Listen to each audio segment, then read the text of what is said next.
Kumusta po mga kapitbahay? Isang mabiyayang araw po sa ating lahat at sa pagkalipas ng ilang buwan na ating bakasyon ay narito po ulit tayo para mag-share ng mga pamamaraan sa pagluluto ng inasal na manok sa kawali.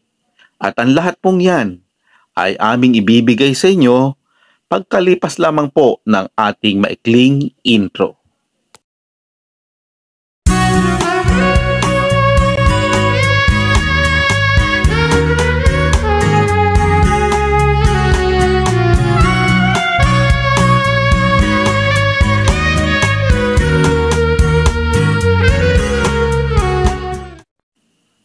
Tong ketchup, kapitbahay, lagay na natin. That would keep me sane. Pull me from hell, bring me back again. Play me the classics, something romantic. Dato puti soy sauce. Even habit. I always dreamed of a solemn face. Someone who feels. Lagyan din natin ng soft drinks. Kahit anong soft drinks po yan mga kapitbahay. Hindi po ito sponsored ha. You can Piniga na kalamansi. no lie. Magic sarap. How I almost died. Why you bringing me back to life? I just wanna live in this moment. Luya. Bawang. I'm afraid of living couldn't get. Yan, lagay natin sibuyas. Tsaka dahon ng laurel. Started giving up. Eto, lagyan din natin ng paminta.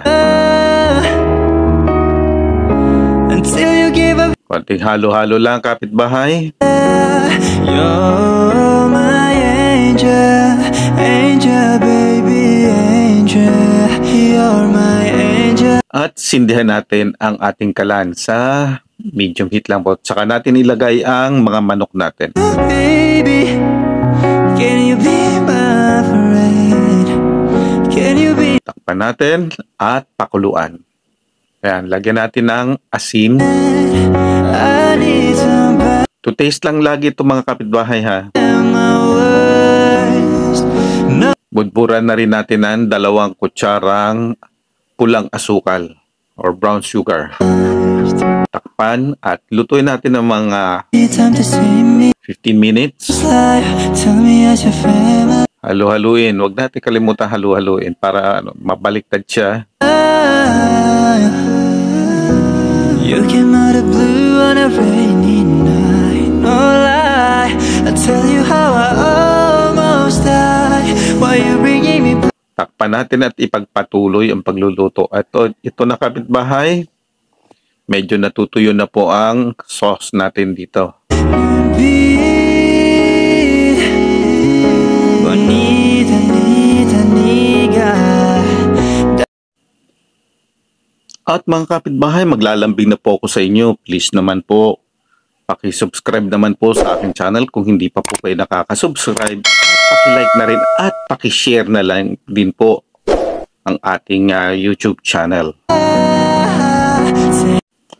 At ito na po mga kapitbahay, ang ating inaantay. Natuyo na po ang sauce ng ating manok. Some taste, Luto na po ito mga kapitbahay at some taste just ihanda na po natin ito para ilagay naman po sa mangkok. in this diarrhea. So this is. At eto na mga kapitbahay, ang ating inasal na manok sa kawali. Hanggang dito na lamang po mga kapitbahay at marami pong salamat sa inyong pagsubaybay at pag-aantay sa ating muling pagbabalik. Until you get. Asahan ko po kayo sa susunod pa po nating mga video na ilalabas. Paalam at marami pong salamat. Angel, you're my angel, baby.